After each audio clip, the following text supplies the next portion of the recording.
Ambalmau be alamisadonya a don kibaru ya fɔlɔfɔlɔ minnu n'o bena lase o de ka fɔ juma tɛmɛnen n'o bena avril kalo tile 2 ma Mali soldasiw ka kɛlɛ daga n'o bɛ jafara be ani diɲɛ jamana yɛrɛmahɔrɔyanen olu kɛn bɛ ka kɛlɛcɛ dɔw k'olu bila kana Mali kɔnɔ yan ko kana cɛfɔ ni kanbɛn k'o lawaleya jamanadenw ni ɲɔgɔn cɛ a bɛ fɔ olu de ma ko mission multidimensionnelle intégrée des Nations Unies pour la stabilisation au Mali. O bɛndɛgɛ tɔgɔ de ye ko MINUSMA olu fana ka sɔrɔlasi daga min bɛ agɛlaw kɛlɛ taara bin olu kan nin kɛlɛtigɛ wale fila minnu kɛra tubabuw b'a fɔ mɔgɔ minnu ma ko terroristew o de mɔgɔw ye mɔgɔ minnu u ka wale kɛkun ye papali wale cɛjugu minnu bɛ yen n'o de ye ka marifa ta ka taa kɛlɛ bin mɔgɔw kan ko o papalikɛla ninnu sɛbɛn min bɛ yen n'a bɛ fɔ a ma ko kɛnɛdankɔrɔ ale y'a jira k'a fɔ k'u ka o papalikɛla ninnu mɔgɔ minnu fagara u ka kɛlɛ la k'a bɛ jate u ka kɛlɛdenw na k'a bɛ taa fɔ maa 50 bɔɲɔngo la nin kɛlɛtigɛ wale fila minnu kɛra u fɛ ko min yɛrɛ ye Tesalit maire kɔrɔ ye n'o ye Abdulayi Aga Albaka ye k'o fagara agɛlɔ kɛlɛ la ko ale tun ye minnu ko u ye marifa ta ka kɛlɛ daga sigi Mali da la nka u ka laɲini ye a silamɛya jigiya ani silamɛw ka jigiya wale sabatili ye ko kolo de ma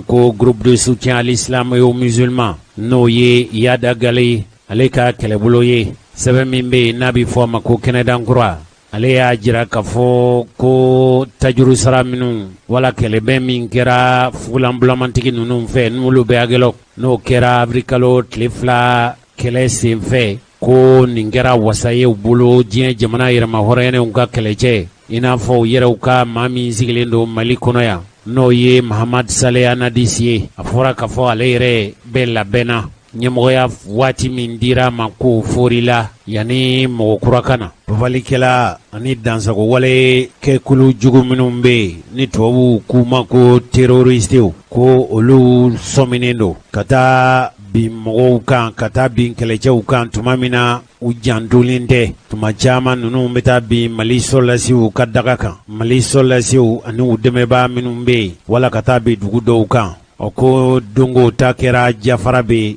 o bɛ Mopti mara la ani agɛlaw o kɛra juma tɛmɛnen n'o bɛna avril kalo tile 2 ma min kɛra jafara bɛ Mali sɔrɔlasiw kɛlɛ taara bin Mali sɔrɔlasiw kan a kɛra fajiri seli tile sibɔ waati la ko Mali ka sɔrɔlasi daga min bɛ jafara bɛ ko ninnu taara kɛlɛminɛn girinw tun b'u bolo o kɛlɛ senfɛ ko Mali sɔrɔlasi cɛ 3 olu sɛbɛkɔrɔ joginna tuma dɔ la o jogini u ka fatuli bɛ se ka bɔ o la sɔrɔlasi cɛ 17 n'o ye n bɛɛ ye Mali sɔrɔlasiw ye k'olu fana joginna olu kalifalen don kɛnɛya matarafabaw la o kɛlɛ de senfɛ ni a kɛlɛ tun janfa fanga ka bon komi ye Mali sɔrɔlasiw ye ko u ye kɛlɛ tiɲɛ marifatigi ninnu bolo ka caman ye Amadu Kufa ka mɔgɔw ye minnu ko kɛlen don k'u ka kɔlɛ sigi Masina o ko senfɛ ko papalikɛla ani dansagwale kɛjogo cɛ 20 k'olu fagara kɛnɛ kan dɔw yɛrɛw y'a jira k'a fɔ ko mɔgɔw yɛrɛw b'a la mɔgɔ minnu maa tun tɛ sigi n'u ye k'a fɔ olu ye kɛlɛcɛ dɔ ye o kuntilenna kelen de kan kunnafoni lase sɛbɛn in ko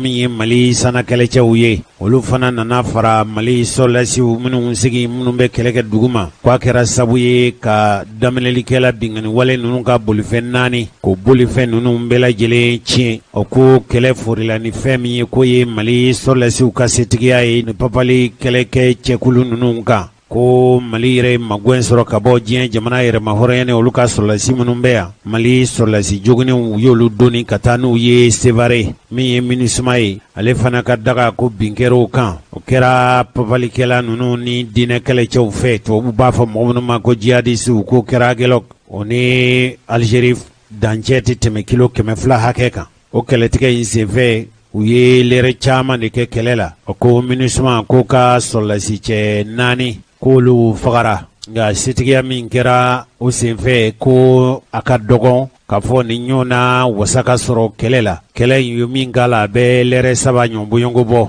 o ko fugulan bulamantigi nunu n'o ye sɔrɔlasi fugulan bulamantigi n'o ye diɲɛ jamana yɛrɛma hɔrɔnɛnw ka sɔrɔlasiw ye k'u ye nunu ka u ye kɛlɛ daga min sigi u da la k'u ye kɛlɛ daga in ci a kɛra sabu ye u ye marifatigi nunu ka sɔrɔlasi kɛlɛcɛ caman fa o ko daminɛlikɛla ni binnkannikɛla nunu u ka maa caman fara k'u ye u ka siw to kɛnɛ kan i n'a fɔ a fɔra cogo min kunnafoni dɔw y'a jira k'a fɔ kɛlɛ tiɲɛnen papalikɛla nunu bolo tuma min na u bolila u fɛlɛbɔli kuncɛra avril kalo tile fɔlɔ tɛmɛnen n'o bɛna ntɛnɛn tɛmɛnen ma a kɛra sabu ye k'a ye k'a fɔ u ye su hakɛ min ye nunu nɔfɛ a bɛ taa fɔ maa 40 bɔɲɔngo la ko nin y'a siɲɛ fɔlɔ ye papalikɛla nunu kɛlɛ ka dadigiw la ka se nin hakɛ ma hali n'a y'a sɔrɔ ko kɛlɛcɛ nunu n'o ye fugulan bulamatigiw ye u ka sɔrɔsicɛ 4 ko de sara o kɛlɛ senfɛ nka minnu tor'u daminɛ mɔgɔ minnu fagar'u la a bɛ kɛlɛcɛ 40 hakɛ bɔ o ma fagalen nunu na ko min ye yadagali ye ko a ka kɛlɛmasa dɔ n'o ye Abdulayi Aga Alabakaye k'o fagara nin kibaruya in perepelatigɛ dira MINUSMA yɛrɛ ka ɲɛmɔgɔ fɛ yan MINUSMA olu bɛ yan Mali basigili la ko nin y'a siɲɛ fɔlɔ ye u yɛrɛ k'a jira k'a fɔ ko u nakun ye papalikɛlaw kɛlɛli ye i n'a fɔ malidenw ka laɲini b'a jira cogo min ko sabu fɛn min ɲinin'u fɛ o de ye u ka papalikɛla ninnu kɛlɛ yanni Mahamad Salanadis a ka bɔ Mali kɔnɔ sabu a bilara baara wɛrɛ la a ko nin baara in nin min kɛra kɔsa in na k'o kɛra a wasalikoba ye ko sabu Yadagale ka ɲɛmɔgɔ dɔ bɛ yen ko a ye mɔgɔ caman joli bɔn n'o ye Abdulayi Aga Alabakaye ale tun ye Yadagale ka kɛlɛ masa dɔ ye n'a bɛ fɔ a ma ko lieutenant k'o fagara o kɛlɛ in senfɛ kibaruya in zamana ka bɔ Fasilase bondaso sɛbɛn min bɛ yen a bɛ fɔ ale ma ko kɛnɛdan kura n'o ye Nouvel Horizon ye.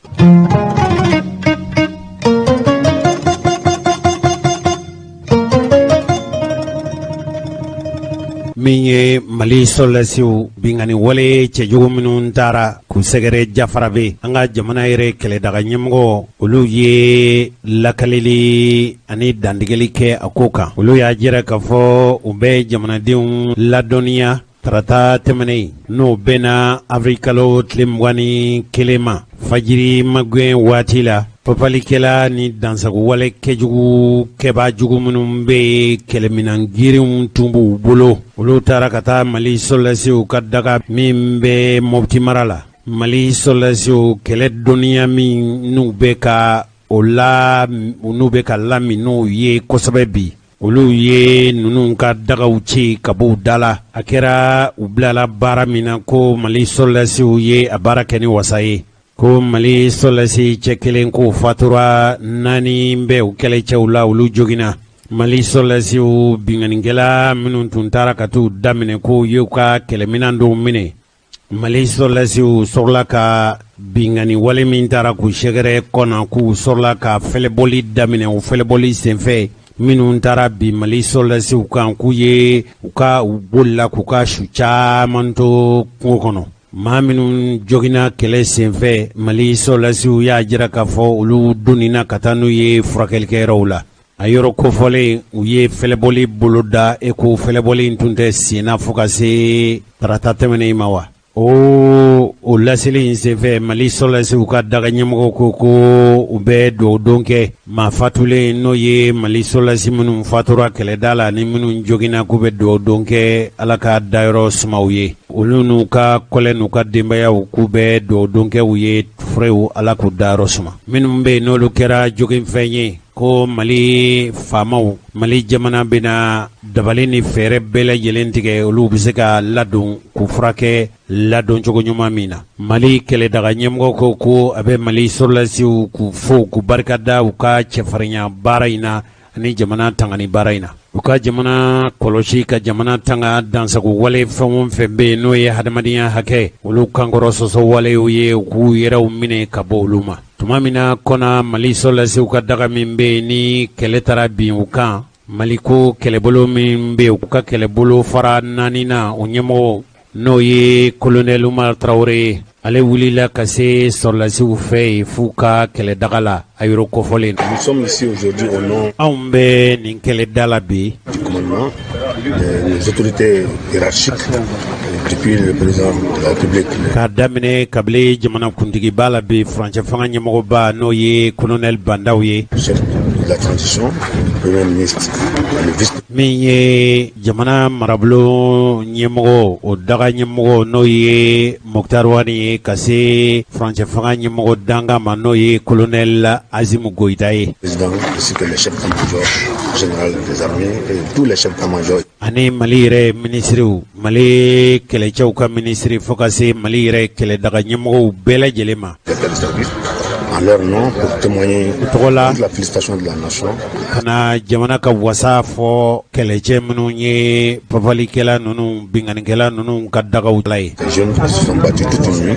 contre un ennemi qui est venu de toutes parts pour les agresser. Ce soir, binganikɛla minnu nana bi u kan f'u ka daga la kɔni. le poste de PDG de Kona a été attaqué par des terroristes. Kona Mali ka daga min bɛ bingani wale kɛlɛtigɛ wale taara u daga sigi u da la. Je suis venu en tant que commandant du secteur 4.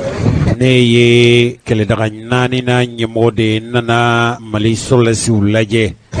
Voir de visu le travail n yɛrɛ ka na k'a ye ɲɛŋwɛ que nous sommes abattus toute une nuit. u ye cɛfarinya kɛlɛ min kɛ mu ka kɛlɛ bɛn. Les hommes, ils ont bon moral, c'est des trucs. n y'a ye k'a fɔ kɛlɛcɛ minnu bɛ yan u ni laminen don kɛlɛ ŋanaw don. Ils ont réagi efficacement contre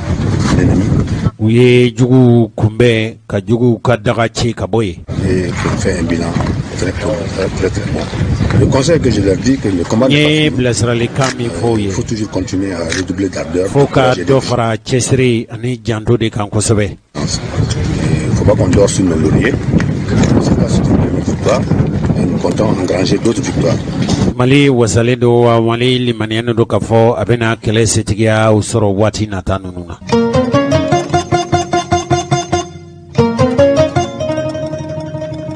an balimaw janvier kalo tɛmɛnen aw bɔra kalama k'a fɔ Faransi sɔrɔlasiw k'u ko olu ye papalikɛla dɔw gosi bunti. an ka dongo dɔnkibaru kɛnɛ kan tun ye kibaruyaw lase aw ma. o sanakɛlɛ minnu tigɛra Faransi sɔrɔlasiw fɛ a kɛra sabu ye o kɛlɛtigɛ wale in senfɛ ko Maliden 19 ninnu fagara Faransikaw ka sanakɛlɛ kulunw fɛ. u b'a fɔ ka kɛlɛkɛ kulun minnu ma ko Mirage 2000 olu de taara mugu fili mɔgɔw kan a fɔcogo la bunti. o ye an faso Mali dugu dɔ ye. u ye mugu cili min kɛ a kɛra sabu ye ka 19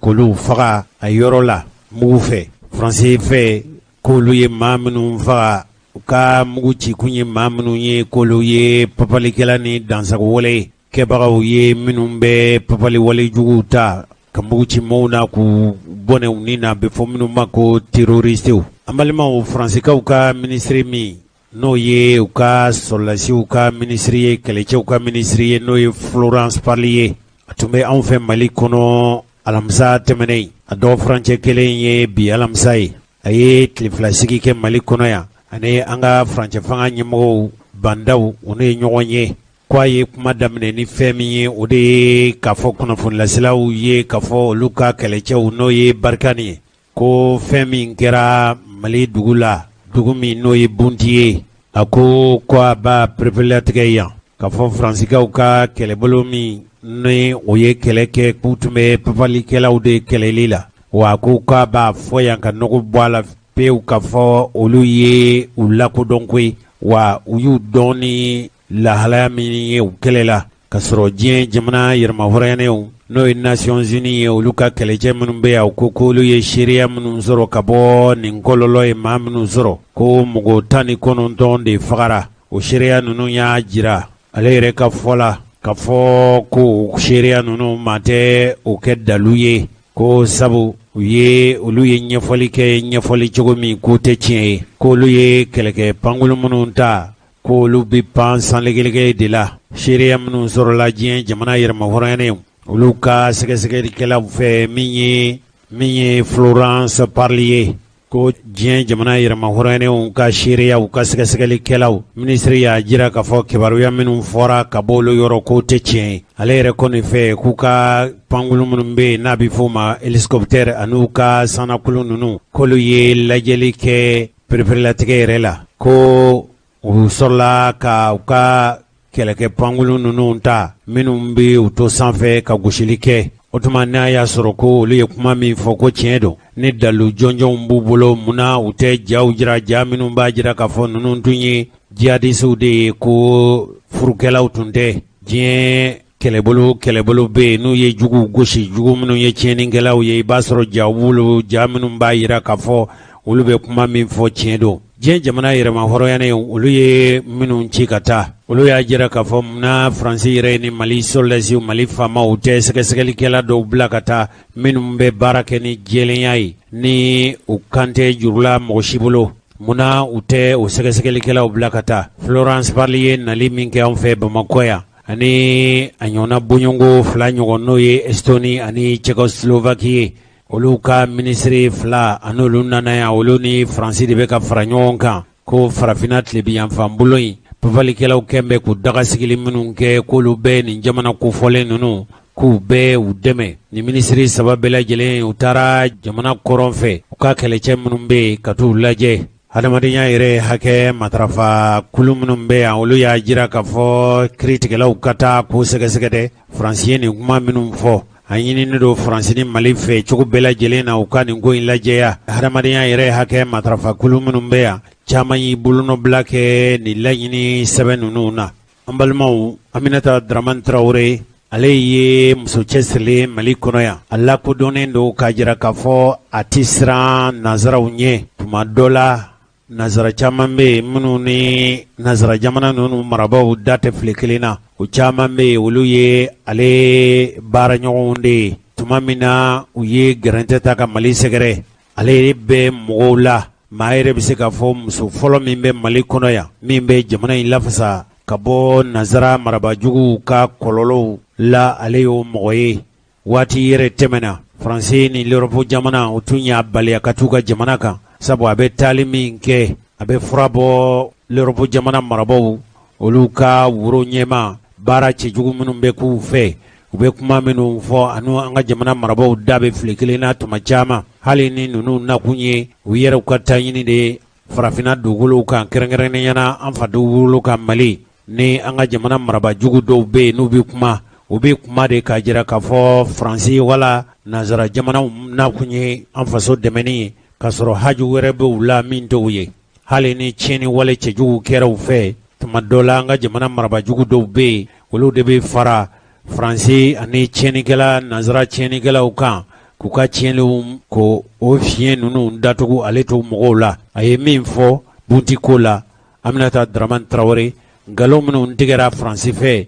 nin bɛɛ lajɛlen fiɲɛ dara ninnu ka woro kan Aminata Dramane Traoré faransi ye kɛlɛ senfɛ a ye tɔɲɔni wale cɛjugu minnu kɛ bunti k'a sɔrɔ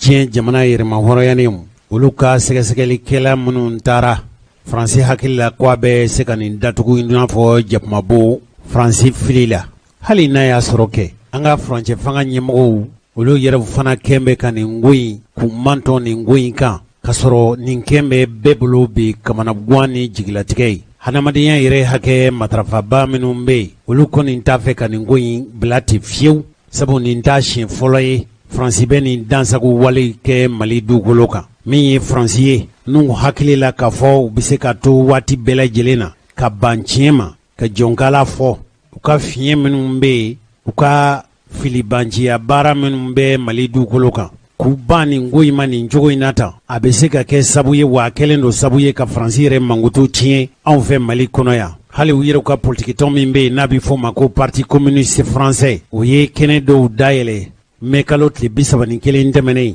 olu yɛrɛ ye ɲɛfɔli kɛ diɲɛ jamana yɛrɛma hɔrɔnyanenw olu ye sɛgɛsɛgɛlikɛlaw bila ka taa wa ni yɛrɛ t'a siɲɛ fɔlɔ ye koyi kɛlɛ senfɛ faransi ka dansago wale cɛjuguw kɛ mali kɔnɔ yan hakilila jiginna san 2000 ni san 12 min ye emela kɛlɛcɛw ye faransi de y'olu jagoya cogo k'u sigi kidal fanga na o kɔfɛ min ye o kɛra serval fɛ tuma min na alikaida misiyɛw mɔgɔw y'u gɛn bulla ka t'u yɛrɛ u dogo tuma min na misiyɔn mɔgɔw y'u gɛn ka bɔ Kidal ninnu laban taara u yɛrɛ u dogo Burkina Faso. Blaise Compaoré wale de tun ye kalifa jugu minɛbagaw ye nka a kɛra ni Faransi ka janfa de u ka cakɛbondaso minnu bɛ yen n'o ye service secret français ye ka Kidal kɛ a dama faso ye u kɔlɔlɔ de bɛ Mali da la fo ka se bi ma. O laban u y'u dɛmɛ u yɛrɛ u ka se k'u ka jamana in n'u k'a ma ko état de Lazawad ko jagoya karaba k'o sigi Mali dugukolo kan. Anw ni ye nin kuma in fɔ bi tɛ o. An ka Aminata Dramane Traoré an ka ale lamɛnba nin ale yɛrɛ ye nin baro sigi min kɛ a yɛrɛ ye walanwalani ni sɛgɛsɛgɛliw caman kɛ min b'a to an bɛna faamuyali kɛ. Basila bisimila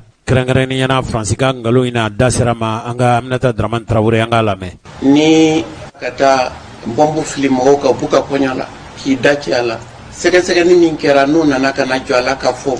ni minnu tiɲɛna jadisiw tun tɛ mɔgɔw dalajɛlen de tun don tun b'u ka kɔɲɔ la. France ko k'a tɛ sɔn o ma cogoya si la u ka ministre min chargélen don armée la Florence Parly a y'a lamɛn. Tous les principes fondamentaux qui visent à préserver les civils. Kɛlɛ senfɛ waleya o waleya bɛ yen n'a wajibiyalen don kɛlɛ senfɛ min b'a to minnu tɛ kɛlɛdenw ye kɛlɛ bɛ kɛ minnu sigiyɔrɔ la u mɔɔw u ni bɛ se ka tanga cogo min. Ont été appliqués. Anw y'o bɛɛ lajɛlen waleya. Et je le réaffirme ici avec force. Mba fɔ yan ka segin ka fɔ wa kan ka fɔ ni fanga ye. Le 3 janvier kalo tile 3 tɛmɛnen. Les forces armées françaises Faransi kɛlɛbolo ont ciblé un groupe terroriste. U ye maa minnu gosi ni mugu ye u ye papalikɛlaw ni dansagowale kɛbagaw de. Qui avait été formellement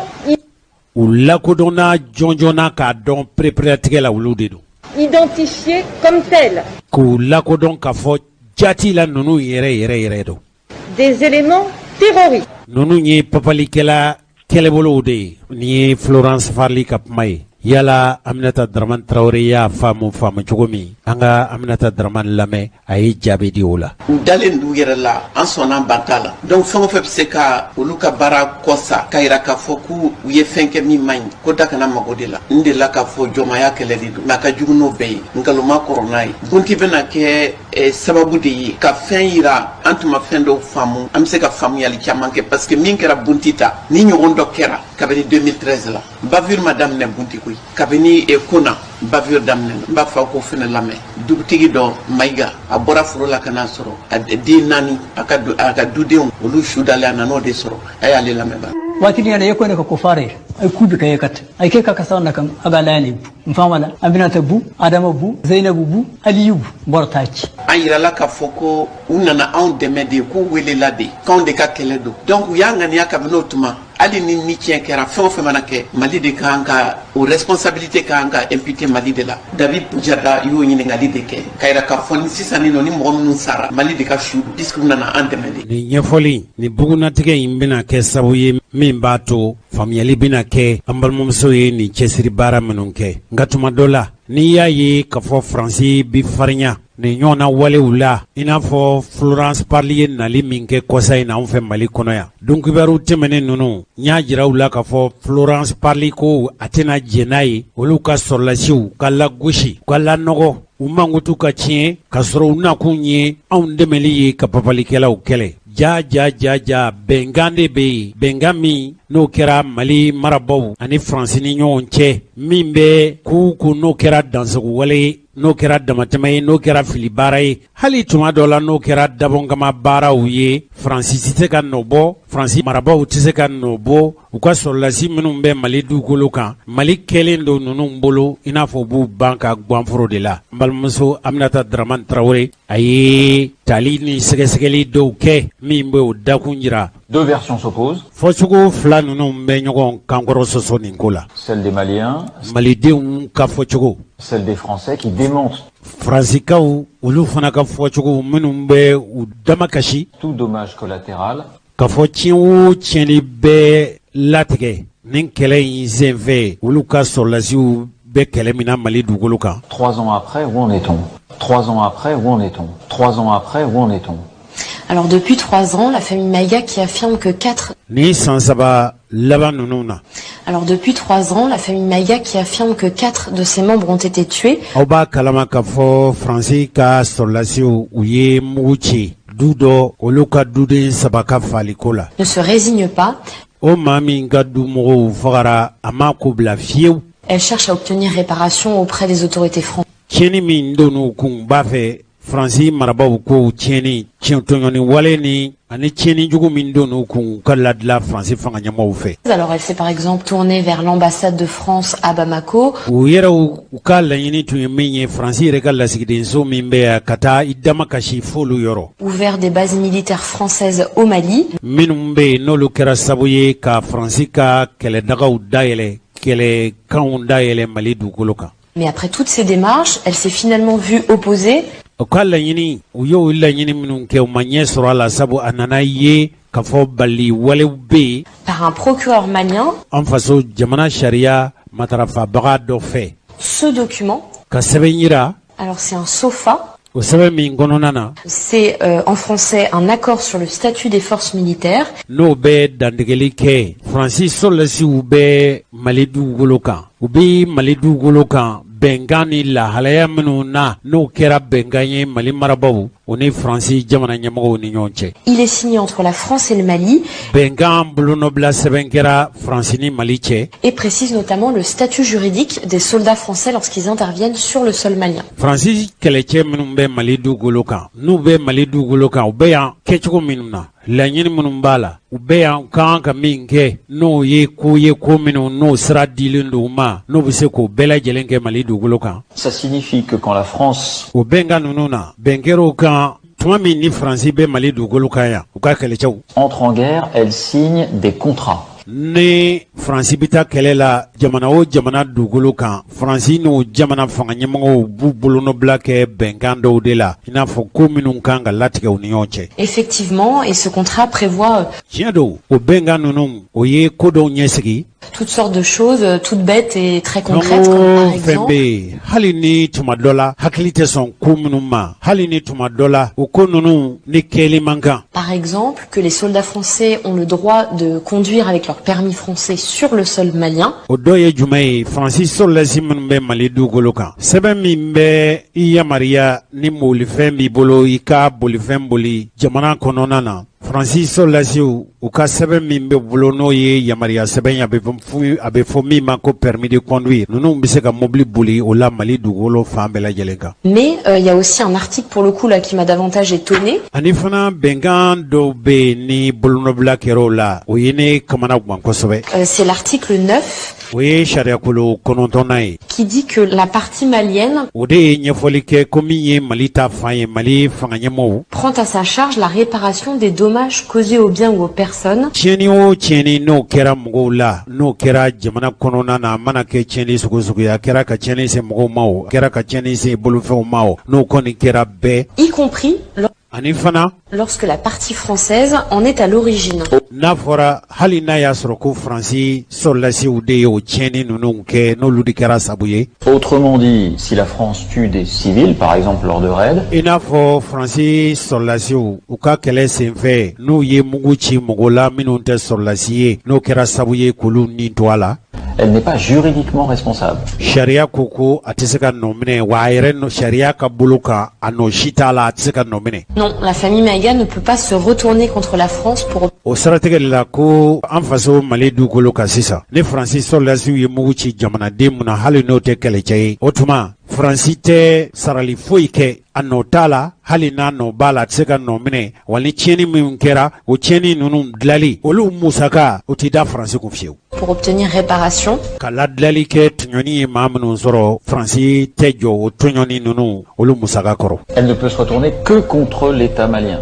O ma tunyoni nunu sera foi tubolo tuse ko ka haka yini Francis fe koi atseka yini surazu fe atseka yini Francis jamana nyamgo fe fonu ye u ka haka yini Mali maraba u feke. Exactement, c'est le Mali qui doit prendre à sa charge toute Chierela Mali marabou di kanka Francis solasu nu ye cheni o cheni ke kanyeshi jamana deuma o jamana deum o lukangu nyeshi Mali fanga nyama o dema olu de kan ka jɔ o musakaw tali ani o tɔɲɔ ni u ladilali kɔrɔ. Toutes les indemnisations. Fɛn o fɛn bɛ yen n'o ye sarali ye, sarali min tiɲɛni min sɔrɔ kɛra ni bɔ ye o kɛra bolofɛn tiɲɛ o a mana kɛ fɛn o fɛn ye n'i b'i ka hakɛ ɲini k'i ka hakɛ ɲini Mali marabaaw fɛ Faransi kɔni tɛ jɔ o kungo kɔrɔ. Même si la famille Maïga arrivait à prouver. An balimamuso ye min fɔ sisan n'o ye Aminata Dramane Traoré n'a ye mɔgɔ dɔw ɲininka kɔrɔbɔrɔkan na olu y'u ka mɔgɔw falen fɔ hali ni o kɔrɔbɔrɔkɛ n'a b'a fɛ ka tiɲɛni minnu y'a sɔrɔ n'a b'a fɛ ka o tiɲɛni ninnu ladila a bɛ dama kasi yɔrɔ min.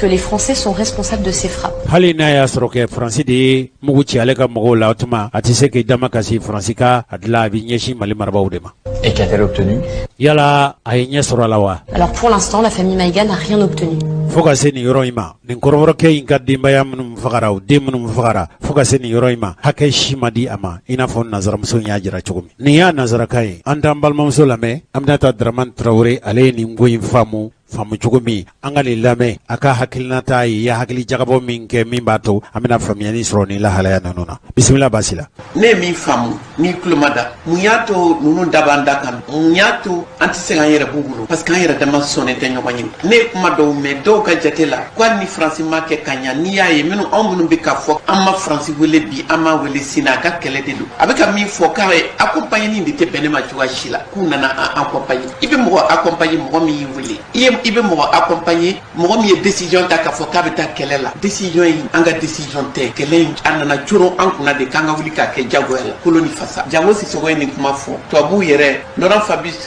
kɛrɛfɛmɔgɔ dɔw y'a kuma fɔ k'a yira k'a fɔ u bɛ ka fɔ min ma ko jɔnw da ka demande u ka mensonge d'état daminɛ n'aw ye o fabriquera cogo min o fɔra an ɲɛna mais an ka Jango Sissoco lamɛn ale tun ye premier ministre ye a waati la. Aminata Dramane Traoré ne b'i ka baara in dafa k'a lajɛ ka an ka jamana marabolo ɲɛmɔgɔ kɔrɔ a ye kuma minnu fɔ tubabukan na k'a ba yɛlɛma bamanankan na. Bisimila Basi la. C'est clair. Nɔgɔ t'a la fiyewu. Une intervention min ye Faransi nali ye an fa dugukolo kan. militaire rapide. A teliyala a sina teliyala kosɛbɛ. Une intervention aérienne.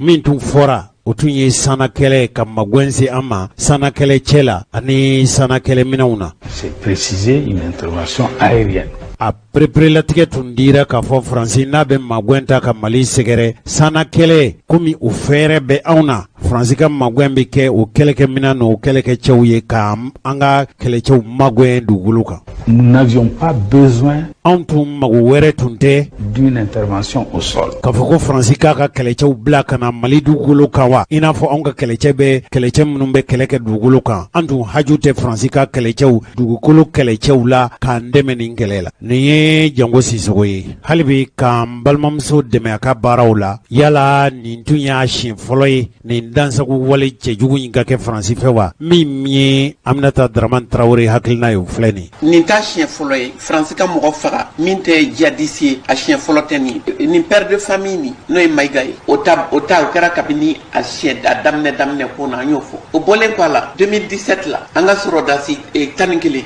olu tun bɛ djihadistew bolo olu fɛnɛ ni tora a la barika ni olu fɛnɛ faga bunti nana da o kan sisan kɔsa in na denmisɛnnin 6 fɛnɛ u taara ka t'olu fɛnɛ faga a ka ca n'an ma an yɛrɛ bɔ nin nkalon minan kɔnɔ mɔgɔ bɛ wuli ka jɔ la k'a fɔ k'u bɛ taa élection na u b'u kun fɛ mun na parce que ni jagɛlɛya wale ninnu ni samanciya wale ninnu ni rasisi wale ninnu parce que n'i y'a dɔ de kɛ i ka fisa ni mɔgɔ ye waleya dɔw bɛ i bɛ se k'a k'a la o waleya minnu talen bɛ k'an sɛgɛrɛ n'an t'a fɛ k'o fɔ Marine Le Pen y'o de fɔ Marine Le Pen y'o mɔgɔ de ye Marine Le Pen bɛ kuma ka wasa bi mun na parce que ale fɛnɛ y'a dɔn a kunna de k'a fɔ u nana an dɛmɛ donc an taar'u dɛmɛ a ka fɔ la an k'a lamɛn ban. hali bi komi nazara ninnu bɛ kuma nazarakan na Aminata Dramane Traoré an bɛna ɲɛfɔli kɛ Marine Le Pen ka tubabukan in na cɛkɔrɔba ni musokɔrɔbaw bɛ se k'a faamu cogo min komi kuma kɛra nazarakan na Basi la bisimila. Qu'on envoie nos gamins mourir au Mali pour kasa Mali dugukolo kan lafasali la ka bɔ papalikɛlaw yɔrɔ pour protéger le pays des groupes armés islamistes. Ka Mali kisi ka bɔ marifatigi papalikɛla ni walejugu kɛbaaw ka mantɔrɔ ma. Et eux, ils refusent de reprendre en vertu du droit international qui pourtant les y oblige. Olu bɛ ban k'a sɔrɔ diɲɛ sariyaw b'u wajibiya u ka sɔn o hakɛw ma. Leurs ressortissants, lorsqu'ils doivent le faire. Comment vous faites? U ka jamanaden minnu bɛ anw fa dugukolo kan. Eh bien, écoutez, j'irai voir le président du Mali. A ko bɛ kɛ cogo o bɛ se ka kɛ cogo di. Eh bien, écoutez, j'irai voir le président du Lamɛnni kɛ Mali. min ye Mali jamana ɲɛmɔgɔ ye jamanakuntigi ye. Et je lui dirais qu'il n'y a plus d'aide au développement. Wa ne bina foye ka fo anga magwen anga demetena su ma ku deme ku jidi fieu tuguni. Du Mali. Mali koni. Un pays où nos militaires vont se battre depuis jamana kono jamana mi yanga soldats be et certains sont morts là-bas. Ni do fatura o dugukolo kan. Prendrait l'aide de développement alors ami demain ou tege ou la demain munu demain ku yere u jidi. Alors même que on se bat pour que l'État malien kasro an yere be ku demain kelela an yere be kelela o fatugolo kan. Ne s'effondre pas et ne soit o jamana ame ku demain de ku kana dafri et ne soit pas ne laisse pas la place aux islamistes. Ne laisse pas la place aux islamistes. Non mais pardon mais Chodi ameseka kene datugu ameseka kene girin papalikela nunu nye. Non mais pardon mais alors donc, ça veut dire qu'on subit le chantage? Otuma yala otuma ulubu hakilina karaba an kan jagoya kan do dafewa. Moi je subirai pas le chantage hein. Nete so makoyi nete son maka karabali maka jagoya kan na son fema nte son femi maide. Je vous le dis tout net hein. Ba fiye ka prévlatique kala peu. C'est ce que c'est ça. Moi ne koni je ne subirai pas le chantage. Nete son maka garaba kan jagoya kan do dafente son damima.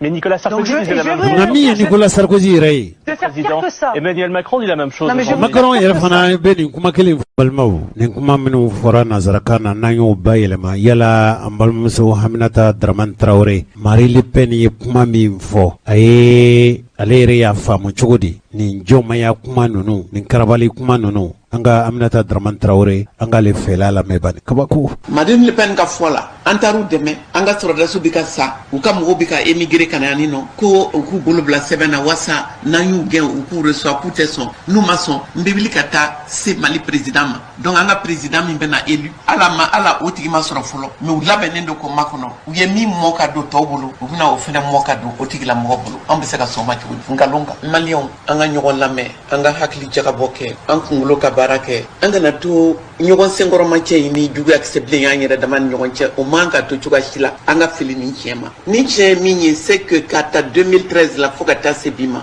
mɔgɔ minnu sara bunti ala ma hinɛ n'u bɛɛ la an ka sɔrɔdasiw n'an ka mɔgɔw ani Sahel yɛrɛ ni fɛn o fɛn tiɲɛna nin na a bɛɛ tiɲɛna nkalon kelen nkalon man kɔrɔ n'a ye kabini 2013 an bɛ nkalon minɛn de kɔnɔ n'an m'o ɲɛɲini ni parti m'u da don kuma na ni intellectuel m'u da don kuma na ni musow ni jeunes m'u da don kuma na foyi t'a to an ka bɔ nɔgɔ la foyi t'a to an ka jamana ka suma tant que an ma sɔn anw de ma sɔn ɲɔgɔn ye k'a fɔ France ye nkalon tigɛ François Hollande min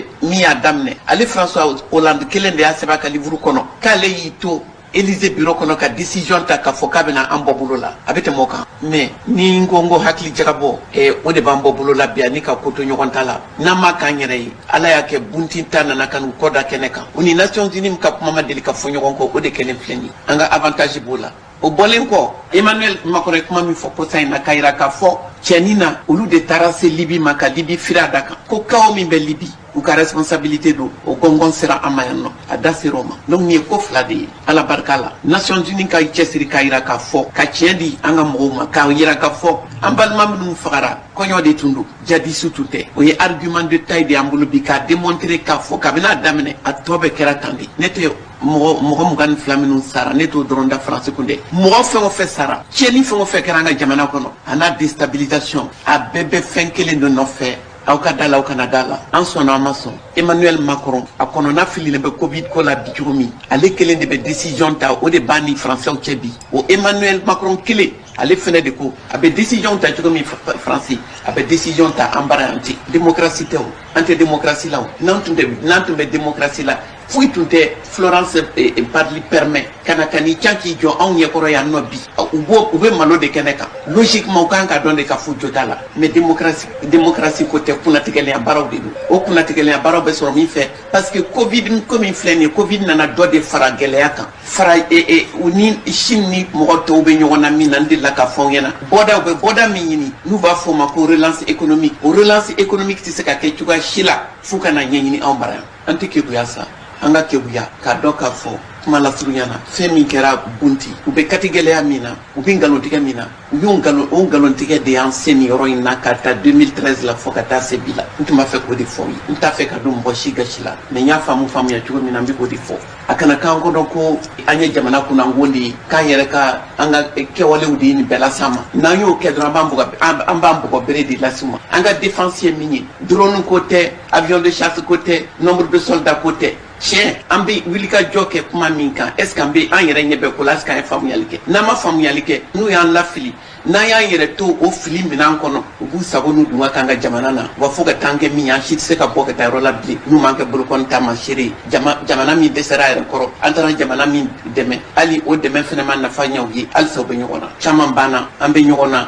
jugujugu bɛ yen an bɛ se k'o caman dilan mais an b'o caman dilan mais ni min nana ka na fara a kan ka baga an ka jamana ma k'an ka jamana agresser ka humilier ka occuper militairement o de ye problème ye bi ne b'a ɲini denmisɛnninw fɛ mɔgɔ dama min kɛlen don ka jateminɛ k'a fɔ bi ninnu mana an dɛmɛ min kama u ka taa an k'an kɛlɛbolo yɛlɛma an ka taa bataille des idées sira kan an ka nin fara ɲɔgɔn kan nin dama min kɛlen don nin chantier nin ye chantier ba de ye nin chantier idée bɛ cogoya min an ka armes ni an ka idéw de an k'an ka o idéw de an b'o de ensemencer ni chantier in na n'anw ye faamuyali kɛ n'anw ye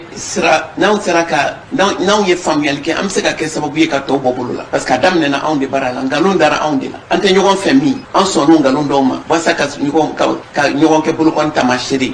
dɛmɛbagaw banna bi faransi u ka classe politique dɔ mɔgɔ caman b'a la et u ka organisation société civile fanba wililen don k'i jɔ k'u b'an dɛmɛ n tun b'a fɛ k'o de fɔ ye hakili jagabɔ ta fan.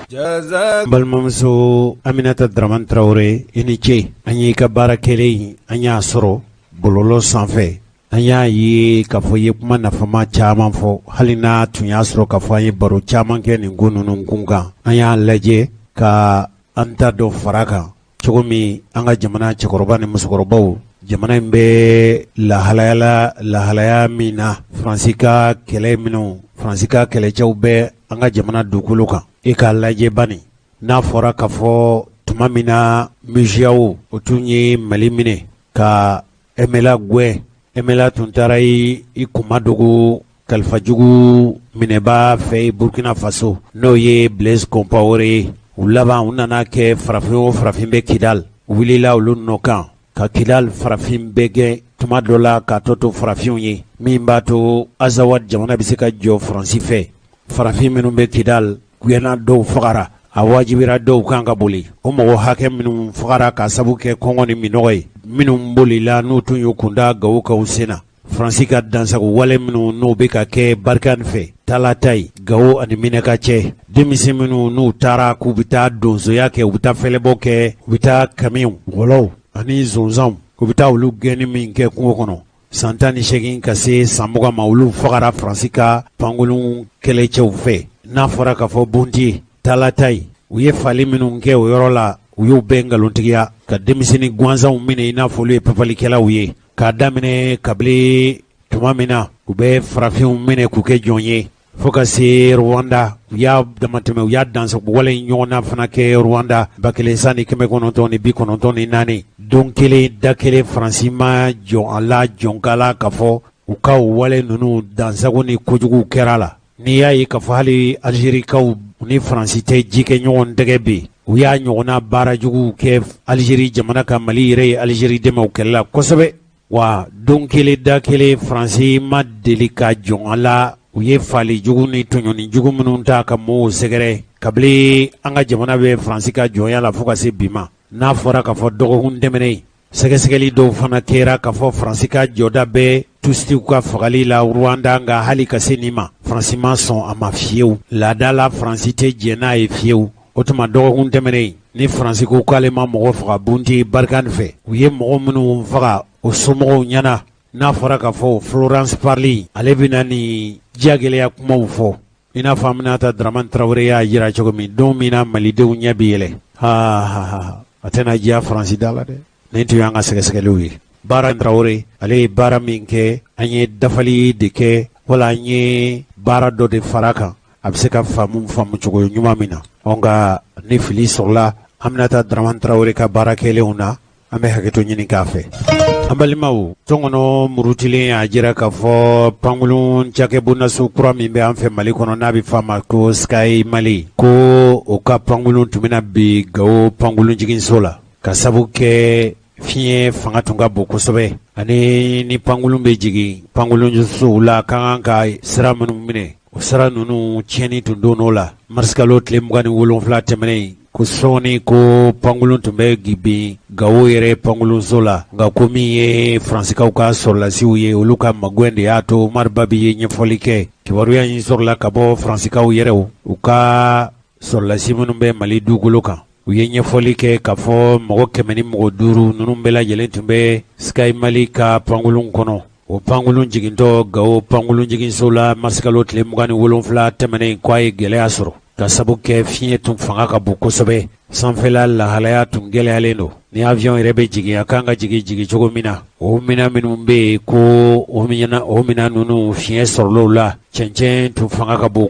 Gawo pangulun jiginso la minnu tun bɛ pangulun kɔnɔ ko caman bɛ olu la o sɛbɛkɔrɔ hamina nka Faransi yɛrɛ ka pangulun Faransi ka sɔrɔlasi minnu n'olu bɛ Gawo pangulun jiginso la olu de ye sira labɛn cogo min pangulun in bɛ se ka cun ka sɔrɔ a ma kɛ ni gɛlɛya ye o pangulun bolibaw olu de y'a dɛmɛ ka sabu kɛ fiɲɛ ye pangulun in bɛ se ka jigin cogo min a kɛra sabu ye ka maa 100 ni maa 5 ninnu bɛɛ lajɛlen dugutalaw ye u bɛ se ka kisi cogo min a yɛrɛ kɛra ni lafiyaba ye pangulunso baarakɛlaw fɛ mɔgɔ minnu tun bɛ pangulun kɔnɔ n'olu tun bɔra an fɛ Bamakɔ yan ka taa Gawo k'olu dɔw ɲininkali u ko k'u bɔra u sako de la Omar Babi ale ni fasiri ka bɔ sɛbɛn min bɛ yen n'a bɛ fɔ a ma ko tɔngɔnɔ murutile an balimaw n'i ye an faso Mali ta kalan minnu bɛ kɛ nanzarakalan na tuma dɔ la Mali minisiri bondaso min sigilen don kalanko la olu bɛ o baarakɛlaw olu b'u kalan o lekɔli u dege karamɔgɔ ninnu bɛ sara Mali marabaw fɛ nka kalanso dɔw bɛ yen minnu bɛ diinɛ ni larabukan kalan o caman bɛ yen dɔw ye kɛnyɛrɛ ye baarakɛlaw ye dɔw yɛrɛw bɛ yen kalansow dayɛlɛla olu bɛ larabukan ni diinɛ kalan ka Mamadu Karafi to balo la ale tun bɛ jɔ n'olu bɛɛ lajɛlen ka sarawariko ye a taalen kɔfɛ Libi fangaɲɛmɔgɔw tun ye sarawari ninnu kɛli sabati fo ka na se kɔsa in na ma kibaruya dɔw sɔrɔla k'a fɔ a bɛ waati jan bi minnu bɛ larabu kalan kɛ o dege karamɔgɔ ninnu tɛ ka sara u ka sarawari min tun bɛ bɔ Libi ko a jɔra u kɔnɔguwan y'a to u ye kunnafonilasila wele Ablayi Kanta tun b'a kɛnɛ kan seereya minnu sɔrɔla ye o seereyaw filɛ madrasa karamɔgɔ minnu tun bɛ n'u bɛ taa mɔgɔ 400 bɔɲɔgɔnko la n'u ka sara tun bɛ bɔ Libi nka a bɛ wagati bɔ u ka saraw olu bɛ kunbalan na tarata in na min bɛnna avril kalo tile 6 ma san 2021 u ka ɲɛmaaso min filɛ nin ye Amdalayi Ase la ni a bɛ Libiɲɔn ka santiri la nin karamɔgɔ kɔfɔlen ninnu u wula ka taa se santiri ma ɲɛmaa ma ka t'u ka damakasi ni ka taa da jira santiri ɲɛmaya min bɛ yan ni Libi ka den don a bɛ an yɛrɛ fɛ jamana in kɔnɔ yan jɛkulu in ma ɲɛmaa sira min sɔrɔla u ka ɲɔgɔn ye in kɔnɔ a y'o ɲɛfɔ an kunnafonidilaw ɲɛna olu de filɛ nin ye dɔgɔ Zeyid Makandarame association min b'an fɛ yan collectif des enseignants ani prédicateurs ani minnu bɛ baara kɛ administration la appel islamique la ne y'o tɔn ɲɛmɔgɔ ye ɲɛ wele bula aw ma pour que comme an ka ca an cɛrilen don an tɛ Bamakɔ dama la Bamakɔ yɛrɛ ka bon si commune n'o bɔra région Mali région bɛɛ la an ka mɔgɔw bɛ enseignants bɛ yen aw yɛrɛ b'a kalama cogo min larabu kalan c'est-à-dire ale de y'an ka langue officielle filanan ye quoi politiciens t'a fɔ dɛ mais en réalité c'est ça cabinet indépendance la o tun kan ka reconnaître la langue officielle la deuxième langue officielle du Mali ne b'a fɔ bɛɛ tɔlitilo bɛ na a kan ka kɛ larabukan de ye sababu caman na silamɛya min b'an fɛ yan ka daminɛ Tombouctou ka taa Gao ka taa Kayi ka taa yɔrɔ caman na an ka sinsin bere fɔlɔ ye o silamɛya de o silamɛya tɛ taa langue arabu kɔ domination tɛ colonisation tɛ k'a fɔ Gaddafi ko dɔn wala maa wɛrɛ ko dɔn o ko tɛ olu nana sɔrɔ an bɛ nin de la an bɛ ten de silamɛya de b'an fɛ yan 95% Mali kɔnɔ yan o diinɛ bɛ se ka dɛmɛ ni fɛn minnu ye o ye langue arabu de bon a langue arabu kabini duguma kalan minnu bɛ kalan kɛ duguma walahala kabini o la ka taa fɔ université la u ni dɛmɛ kan kan bon Mali yɛrɛ niveau la comme instabilité ko de don n'o tɛ an y'a démarche daminɛ primature la a mɛnna kosɛbɛ kabini Buba Mayiga bɛ premier ministre ya la a dossier to an b'a sira mais instabilité bɛ jamana la a bɛ ko caman bila retard la quoi n'o tɛ Mali yɛrɛ kan ka reconnaître k'a fɔ minnu bɛ denmisɛnw kalan malidenw de don karamɔgɔw ye malidenw mun ye be minnu kala malidenw de don donc Mali yɛrɛ kan k'olu ta en charge bon mais o dossier bila la retard la mais a bɛ yen hali transition ni waati la an y'a relancer mais a fɔra an ye ko transition tɛ se ka fɛn décider mais a bɛ yen kama administration in continuité de an weleli kun tun ye o de ye ka yira directeur la k'a fɔ vraiment an bɛ waati min na waati ka gɛlɛn corona ko b'a la ani degun yɛrɛ jamana kɔnɔ kɛlɛ minnu bɛ yen ɲɔgɔn faamuyabaliya minnu bɛ yen bon économiquement même maaw ka niveau bɛ cogo min bon surtout au niveau des écoles maîtressa an y'o yira a la donc minnu b'olu ka jate la u ka compte la complément de don complément de salaire de don u k'u jija vraiment n'u bɛ se ka kalo 13 juru de b'u la n'u bɛ se k'o sara an ka karamɔgɔw ye bon a y'a yira dɔrɔn difficulté minnu b'olu yɛrɛ fɛ an b'o kalama ani difficulté minnu b'an yɛrɛ fɛ an b'o bɛɛ lajɛlen kalama en tant que directeur a bɛ se ka caman kɛ min b'a to fitinin ninnu bɛ se ka sɔrɔ teliya la a yɛrɛ de la k'a fɔ n y'a fɔ cogo min k'a fɔ avant le mois de Ramadan mais Ala m'a latigɛ mais hali bi an ye min ɲin'a fɛ o de ye a ka jija a ka seko dama kɛ yanni sunkalo la ou bien sunkalo kɔnɔna na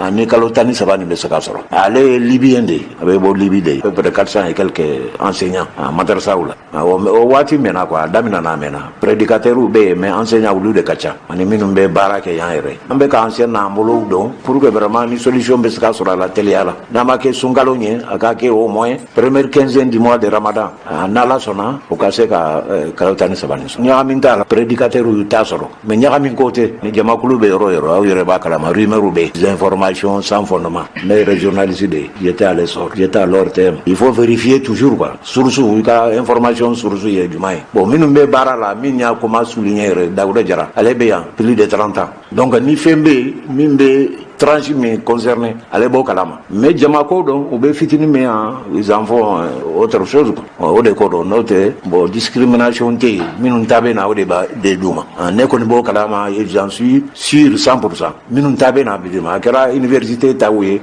karamɔgɔ minnu bɛ yen professeur minnu bɛ yen ou bien a kɛra prédicateur ta ye a kɛra administration yɛrɛ yan a baarakɛlaw ta ye walima a kɛra tranche wɛrɛw ta ye a bɛ d'u ma quoi sans problème vraiment bon ale yɛrɛ pɛrɛlen tun don ka hali numéro d'u ma telegram minnu bɛ na k'a fɔ ninnu ta ye nin ye il est prêt a ko document bɛ d'u ma u k'u vérifier a tɛ tɛmɛ o kan confiance tɛ tɛmɛ o kan donc an tun bɛ o discussion de la mais an ye min projeté sisan o de hali bi a ka jija yanni sunkalo ɲɛ yanni le 15 Ramadan ni solution bɛ se ka sɔrɔ a la donc an bɛ taama segiw la inchallah a ka bureau la yan pour que o solution ka se ka ɲɛnabɔ quoi ne ka kuma laban ye min ye an ka sabali quoi an ka muɲu min tɛmɛna a ɲɔgɔn mato bon ani fana contrat ko de don an ye 400 et quelques enseignants bon k'u bɛna dɔ bɔ a la parce que Mali ta ɲɔgɔn tɛ tun tɛ yɔrɔ si la 400 et quelques o tun tɛ jamana si la a tɛ Niger a tɛ Sénégal a tɛ Tchad ko Tchad ta yɛrɛ o y'a jɔ suspendi u y'o jɔ o fɛn bila donc hali bi an fana ka muɲu an ka sabali a ye dɛmɛ caman wɛrɛw fɔ min tɛ ka wari di mɔgɔw ma directement mais ni enseignant